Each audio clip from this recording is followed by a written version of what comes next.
Assalamualaikum warahmatullahi taala wabarakatuh. Berjumpa lagi kita pada kelas yang seterusnya.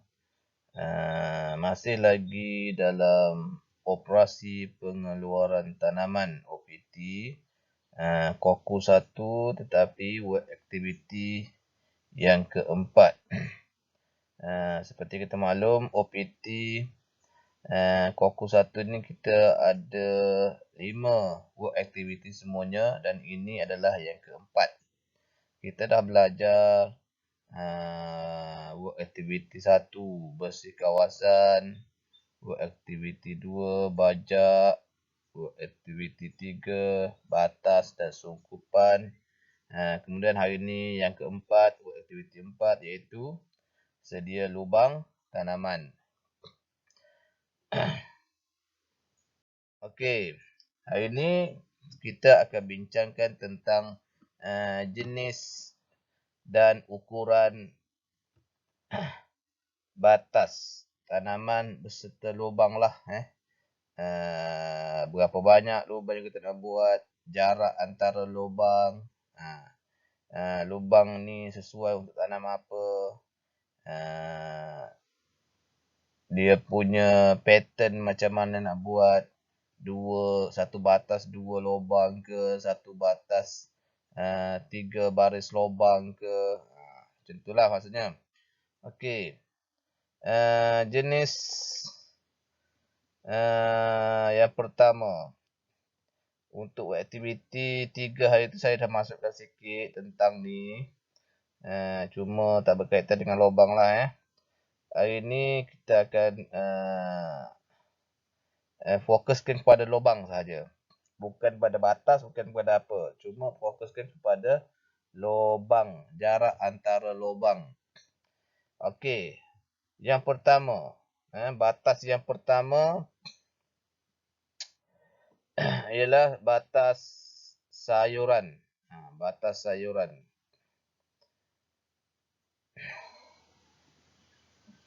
Batas sayuran. Okey. Antara lubang ke lubang. Pokok ni ke pokok ni.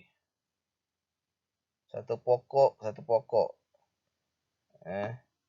Untuk sayuran,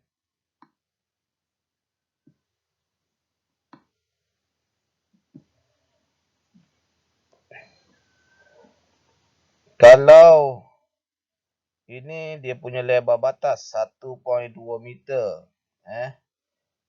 Lubang dia separuh lah.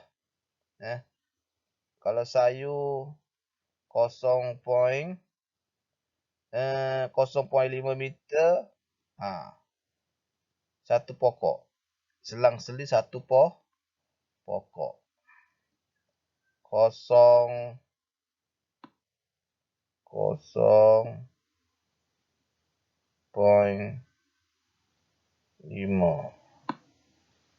Dah okey lah. Kalau batas kita tu buat lagi besar lebar dia, jaraklah sikit supaya pokok ni boleh membesar dengan cantik. Okey, ini batas ubi. Batas ubi. Batas ubi keledek ni. Ini batas ubi keledek. Batas ubi keledek, dia jarak tak perlu jauh sangat. Batas dia pun tak lebar sangat, 0.6 meter je, sikit je. Kemudian daripada pokok ubi satu pokok ubi ke pokok ubi ni pun biasanya tanam tak jauh sangat. Sekadar ada jarak sahaja. Okey. Kalau batas 0.6, awak buat kat sini 0.2 pun tak apa. 0.2 pun tak apa. Batas ubi keledek. Okey, seterusnya jarak tanaman buah-buahan. Okey, tanaman buah-buahan. Okey, yang ini dibagi contoh lubang ataupun pokok untuk ditanam secara 3 segi sama. Di mana setiap lubang ni jaraknya adalah 9 meter. Kiralah, ukurlah. Dari sini 9 meter, sini 9 meter, sini 9 meter. Kemudian sini 9 meter, sini 9 meter. Sini pun sama.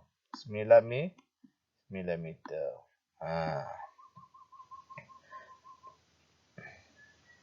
Okey, seterusnya kaedah 4 segi. Kalau tak ada 3 segi, sekarang ni 4 segi sama. Okey, jaraknya masih lagi 9 meter.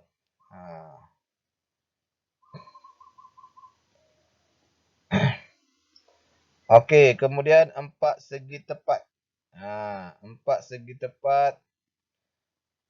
4 segi sama dengan 4 segi tepat tak sama Dia punya rupa bentuk ni macam ni. Ini 4 segi tepat.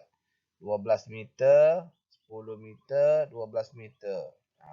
Walau bagaimanapun sebenarnya kita jarak tanaman ni merujuk pada pokok apa yang kita nak tanam sebenarnya. Pokok apa. Lagi besar pokok tu, kalau bila dia membesar, anggaran kita ni, masa kita nak tanam pokok tu, kita tengok pokok ni boleh membesar sampai kadar yang macam mana dia punya rimbunan dia. Pokok jambu batu tak sama dengan pokok durian. Okay. Pokok durian Belanda tak sama dengan pokok rambutan, dia punya tahap rendang tu. Jadi semasa nak menanam pokok, jangan tengok saiznya masa kecil. Kita tengok anggaran saiznya bila besar. Macam itulah. Ini mungkin jarak pokok durian. Ini mungkin jarak pokok rambutan. Mana-mana yang sesuai. Okey, seterusnya. Jarak tanaman hiasan. Yang ni sebenarnya tak fokus kepada pertanian sayuran tadi tetapi masih lagi di bawah tajuk pertanian. Jadi saya masukkanlah. Ini adalah jarak tanaman hiasan. Macam pokok bunga. Macam itulah Okey, yang pertama, penutup bumi. Okey, jenis apa-apa jenis pokok-pokok hiasan yang digunakan untuk tanam di atas permukaan tanah. Yang menutupi seluruh kawasan tanah. Sebab tu dia nama penutup bumi. Okey, tengok jarak dia ni. 200 mm. Bukan 200 meter 200 mm. Ini kecil sangat. Jarak dia tak jauh sangat ni. Dekat dia. Penutup bumi. Macam pokok seripagi. Itu contoh penutup bumi lah. Okey, kemudian contoh lagi ni. Ini contoh jarak-jarak yang boleh kita buat. Dia kan nak tutup bumi supaya permukaan bumi tak nampak. Dipenuhi dengan pokok penutup bumi saja. Sebab tu dah jaraknya dekat-dekat. Ni pun sama ni.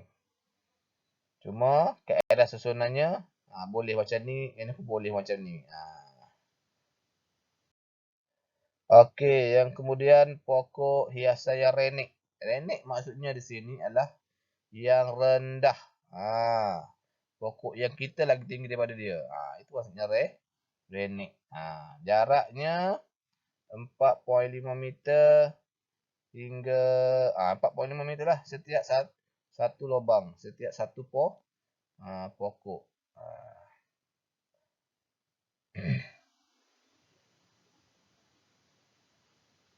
Okey, kemudian pokok naungan. Pokok naungan ni jaraknya lagi jauh. 9 meter, 9 meter. Okey, sebelum tu apa beza pokok naungan dengan pokok renek? Pokok renek, pokok yang rendah saja. Yang kita ni lagi tinggi daripada dia. Pokok naungan ni, pokok yang kita boleh berteduh di bawahnya. Maknanya dia lagi besar, lagi tinggi daripada kita lah. Itu beza. Tengok. Pokok-pokok di sekeliling kita. Yang mana besar, yang mana rendah, yang kita boleh berteduh. Itu kira pokok naungan lah. Cuma kalau kategori pokok hiasan ni, maknanya pokok tu digunakan sebagai hiasan di tepi-tepi rumah. Tapi dia masih lagi dikategorikan pokok naungan. Tengok pokok pucida, bunga pucida.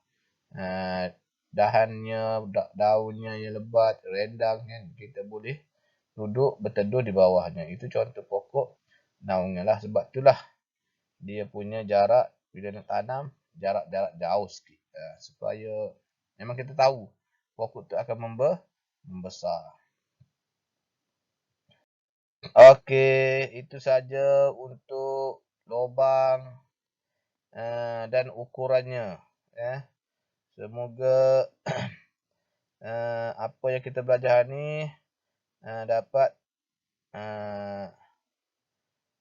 pelajar-pelajar terima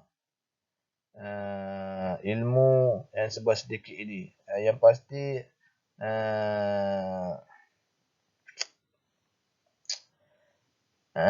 antara banyak ukuran lubang tadi, kalau boleh awak hanya ingat yang bahagian tanaman sayuran tu saja, tak apa, tak masalah. Dan jangan terlalu payahkan maklumat ni kerana sebenarnya pertanian ni adalah seni, tidak terikat kepada mana-mana cadangan ukuran lubang itu tadi. Kalau kita rasa masa menanam tadi adalah ukuran sesuai bagi kita dengan keadaan batas yang kita ada, dengan keadaan keluasan tanah yang kita ada, okey, teruskan, tak ada masalah. Jangan terlalu hadkan ataupun terikat dengan maklumat cadangan yang kita tengok atau kita dapat ataupun kita terima info mana-mana. Itu saja daripada saya. Assalamualaikum warahmatullahi wabarakatuh.